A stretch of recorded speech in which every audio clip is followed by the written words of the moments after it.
It's such a pleasure to have esteemed professionals on the seat having this very quick but important conversation about brand activism or PR stunts. I'm sure that there are many things that we've seen online, particularly for those who are very active on platforms like X. Anytime an influencer or any random person does something, they say, oh, it's PR. And then we have some few people who come out to say, no, it's not everything that you see online that is PR. Some people are just doing stunts. It's actually a profession that people study for, you get certified for, and you must have approval to practice in Nigeria. I hope I'm speaking well on behalf of the NIPR. So I'll just go very quickly to the questions. I'm sure that the speakers are prepared. I will start with the most beautiful Mabel, who has done a phenomenal job leading branding and marketing for Wema Bank in the last couple of years. So you've led many campaigns for the brand, for the bank. How do you differentiate a purpose-driven brand initiative from those that are performance-driven and you just want them to go viral?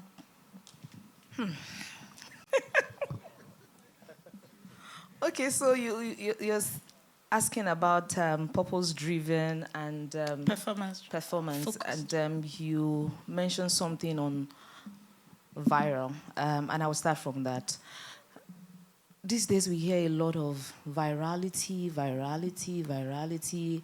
I want it to go viral. For me is, what exactly do you want to drive? What is your objective of running this campaign? If you follow me, you would see a lot of things where I talk about PR with impact. These days, we are eager to show numbers in terms of performance. So I put a post out there, and I have 1,000 likes, I have 50,000 shares, I have blah, blah, blah, blah, blah. How are you measuring? Is that thing that you are seeing, does it resonate with the overall goal of the campaign that you're trying to drive? We have a lot of campaigns out there that, and largely even when you talk about stakeholder management, so stakeholders will ask you some questions about the campaign that you're running, how many people are seeing it, how many posts have you posted, how many graphics have you created. Those things for me don't count. They don't count because you can run campaigns where you understand your overall goal. Is it awareness at this point? Who exactly am I targeting? Yes, you have a pool of a lot of people needs to see it, but am I speaking directly to that person that needs to take the action that I want? At the point of moving from maybe awareness, I'm going to engagement, then you have some metrics that you need to begin to look out for. So it's not a number thing for me. It is about the impact where, as you start your campaign, I'm going to use, when we did Wema at 80, so we had Wema at 80 this year in March. And at the start of the campaign, it took a while to get some approvals in terms of stakeholder engagement, but I knew what the overall goal was for Wema at 80. The story about the bank needs to be told. Yes, you know there's Wema, but a lot of people don't know Wema beyond the Agboma Bell ride. So we had to do deeper engagement, deeper interviews. We were sourcing for information that needed to be used to tell the story. So for me, it's not just the numbers, is you understanding what the overall goal is. And at every time you're driving the campaign, you know who is meant to see what. You know, there's also the pressure. There's also the pressure of where you look at competitors, when you look at the market, where you look at the digital channels, at the people who are supposed to see it, seeing it. The question around press release and podcast, where you don't even know who your target market is, and you're busy there chasing numbers. I want a post to go viral. So if it goes viral, what exactly is that doing to your brand? Is it making people to buy more? Is it making people to understand where to find you?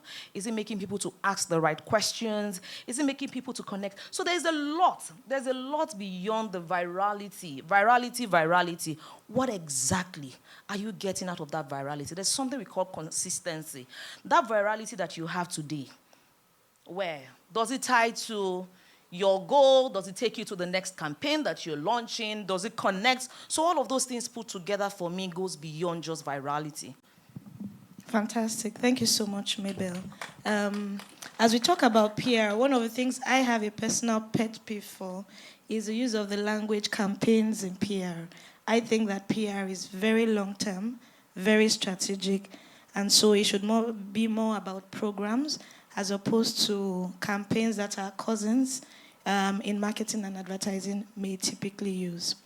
Now, as a girl's girl, right, I lead Nigerian women in PR. So, Kwame, you'll forgive me if I go to Victoria and ask her the question. So we know that for you at Nestlé, purpose and sustainability are big deals for you. I mean, we had a conversation earlier this year in saying how do you choose either programs or events that you support. What is sustainability and what are the main things that you look out for to make sure that in focusing on sustainability, the commitment of your organization to that core pillar remains intact when you carry out PR programs? Thank you very much. Tolulope.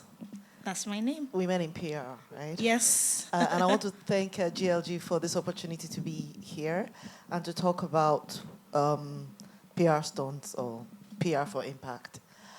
I think that we need to understand, first of all, what public relations is. Okay, a few years ago, we talked about public relations at, I think it was a WPRD event as well, that is beyond the press release, right? Because the press release has to be about something. And Mabel said something very important. What is your objective? So for us at Nestlé, there is one thing that is important, and that's creating shared value. So where is the value? Not value just for the community, but that value has to be for Nestlé and for the community so that it's not something that I do when I have money. It's something I do because it is core to the business. So what I look out for in a project, I hear you when you say, I have a problem with talking about PR campaigns, because we need to really drive a difference between PR and marketing, between PR and branding. And that is where we get confused because we want to measure in the same way, we want to use the same metrics, we want to use the same funnel. It doesn't work that way. So you need to know what you want to achieve. For me, I need to, I look at what is core to the business, what is going to drive value for the business, and while driving value for the business, what is going to drive value for the community. So the public relations goes beyond telling the story about that because you create the engagement, the community engagement, the stakeholder engagement. All of that is part of your public relations. And creating those relationships helps you to align on the impacts that you need and your community needs. And when you've driven that, then the storytelling becomes easy. You can have the person who is the beneficiary tell their own part of the story. What was life like before? Why was this important? And then Nestlé can tell its own story. Why was this important for you? What do you get out of it at the end of the day? So when we drive, an example is Nestlé for Healthier Kids.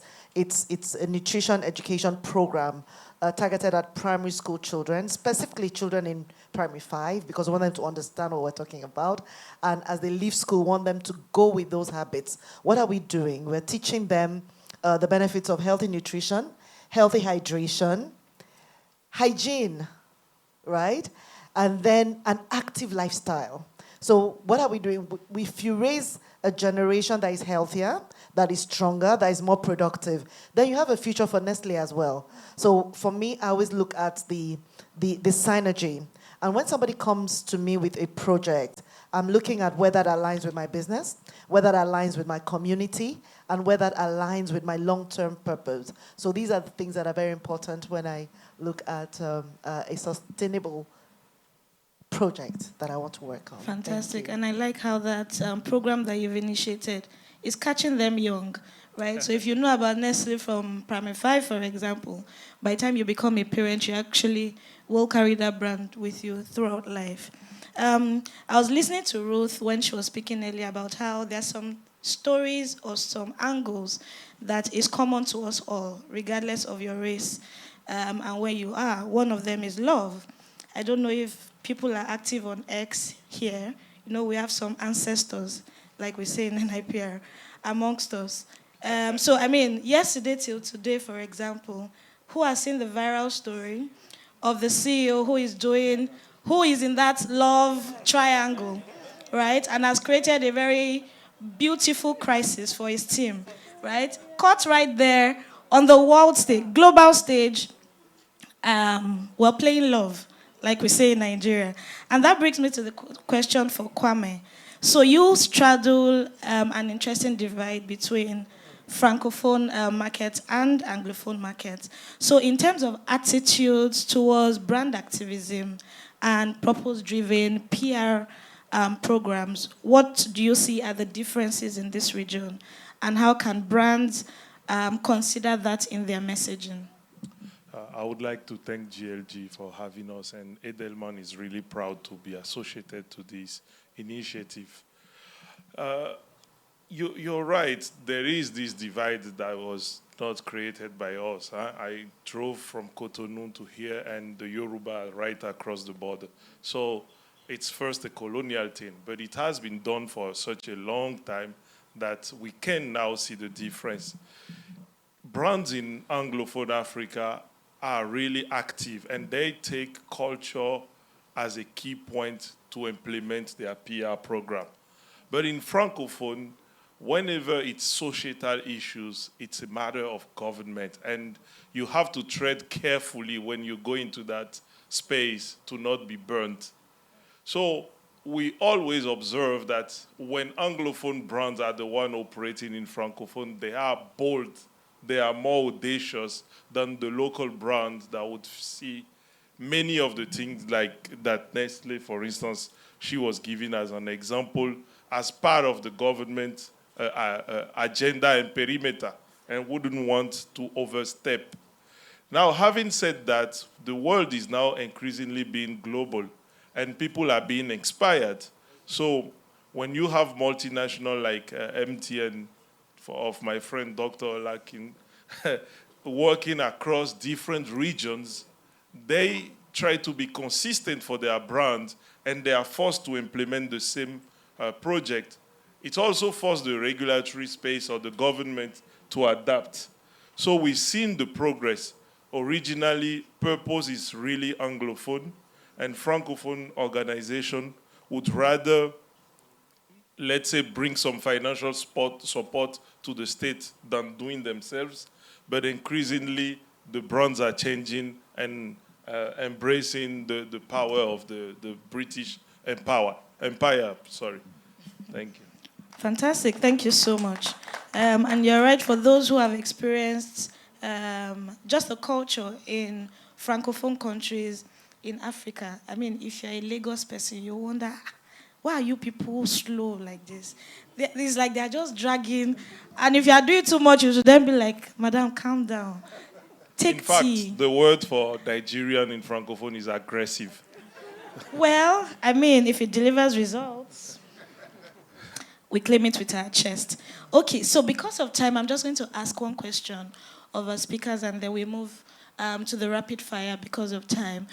So one campaign or one program, I'm staying away from campaign, that you have delivered in your organization that you think has straddled that divide between performance and impact. Which one comes to mind? Please give the example so that we can all learn from your personal experience throughout your career, if any comes to mind. So we'll start with Mabel. One for me is one of the most recent campaign, and this one day MD CEO for Wema Bank. Why that campaign? If you look at our journey over time, that was like the first time we would do something more, should I say, connected, in terms of there is no drive on adoption. because of the sector that we're in. Why the campaign? So last year, we had the Children's Day. Typically, we jump on national celebration, but last year was just for the kids who have accounts with the bank to have that connection with, it was just an experience thing, bring them together, have some fun, and that was it.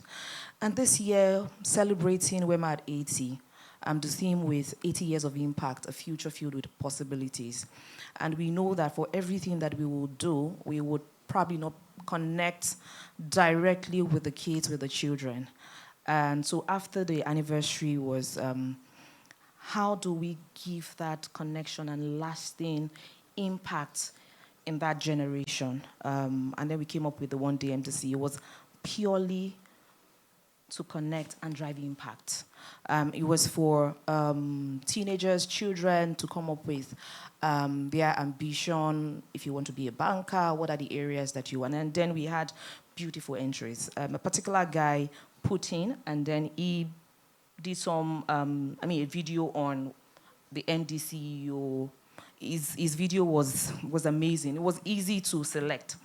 And after the selection came in, but for us was, how do we drive that, that narrative, that being intentional where teenagers, children begin to see the future from now. So the guy was selected across the bank. It was so seamless. It was so seamless because almost all stakeholders could connect, not asking for numbers on, customize it. You know, all of those things that metrics that you should typically consider in your selection. So there was emotional connection from the way the entries was sent in, selected, and the boy coming into the bank, to the extent that same day, it wasn't planned that the MD would donate his one-day salary to the guy. And right there, the guy came into the bank, engagement, touring, putting him through career development, all of that. And right in the boardroom, while he was meeting all the executive directors, meeting with the MD CEO, and I just said my MDC that I think it's ideal that if you are performing my tax today, I am going to donate my one-day salary to you. Wow. It was very, very emotional. And That's classified information. So it was, you can do the math, MDC of a bank, so. So it was emotional. It was, I could connect, everybody could connect. And we didn't just end there. The boy going back to school, talking about his experience, the proprietress, the other colleagues in the school, talking about how the boy now inspired them to begin to see their future in their hands from now. So for me, it was very, very, very impactful. Impactful beyond the numbers of the likes, the followers, the count, the whatever. It was impactful, touching the lives of this boy. And the experience, I'm very sure he will never forget. Thank you so much, Mabel. Thank you. Victoria. Thank you. For me, it will be the Milo Basketball Championship. So this is 25 years of grassroots sports development, focusing on Milo basketball. Started with, I think, about 30 schools, and now includes over 300 schools across every state in Nigeria.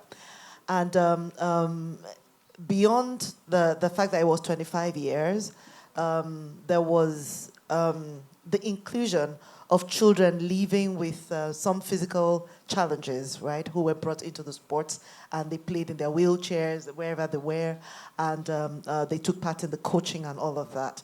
So for us, it was important to trace the stories of some past players who are now playing in the NBA, playing in the women basketball championships across the world, in Nigeria, the Nigeria team that went to the competition last year, one of the teams from Port Harcourt. You know, so for us, it was telling the stories of people who had been a part of the championship for years.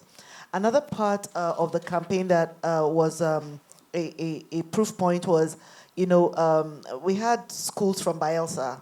For 10 years, the schools from Bielsa, the female team and the male team won for 10 years. Last year, you had the team from Niger State who came second. And then this year, the team from Niger took over. And Bielsa came third. Second. And, that experience was told as well. Of course, we had some sports influencers who were part of the storytelling. There were the press releases. There were the journalists who followed the game from the states to the regional hits and then to the championship. So for us, it was a story that resonated both internally and externally, because for us, we looked at our journey so far. So there was the internal campaign part of it, tracing the why of the basketball championship and the impact of it and what inspires us to continue, the stories of success from people who would never have had an opportunity to play but today are playing. So for us, it hit every mark. There was emotional connection. There were the numbers, there was visibility, and then, of course, there was the third-party testimonial or, stories about their journey with basketball, thanks to the Milo Basketball Championship. So for me, that's it for the year. You ticked all the boxes. Good. Yes, okay, thank you. Kwame. Yes, I would remember a campaign, a program, most appropriately, that we did to convert people to electric bike. And I need to give you the context. Outside Nigeria, you probably are aware, NNPC complain about it frequently. The fuel in Nigeria is served to fuel the economies of those regions. So there is something called bayo. It's fuel, but it's actually bought in Nigeria and then sold. So commercial bikers use that fuel to perform their duty, transporting people, what you call here Okada. And one company entered into the market and wanted to move all these guys to electric bike. So our job was to convince them to move electric. Of course, it was more expensive. They had to pay for much longer. So the task was daunting. But ultimately, by convincing them that they could be their own boss, because the way it is done is that someone who has money buy the bikes, give it to you, and you have to pay something. Yeah. And we came up with the model where they were paying directly the company to have the electric bike. But what was interesting in the campaign is really what innovation does. We were having questions like, will it work under rain? So we did have an influencer driving under artificial rain and shooting the video and all that. We had to answer a lot of questions. Will the battery explode when I'm driving, etc., etc. But again, I will take the counterpoint of the lady and say, at the end, we did focus on the performance. And I would tell you that after 1 year, 10,000 bikes were sold. And each bike is the equivalent of 2.6 million naira today. So they 10,000, and I think we're in the second year now. There are about 100,000 across Benin, Togo, and Uganda, where the brand is.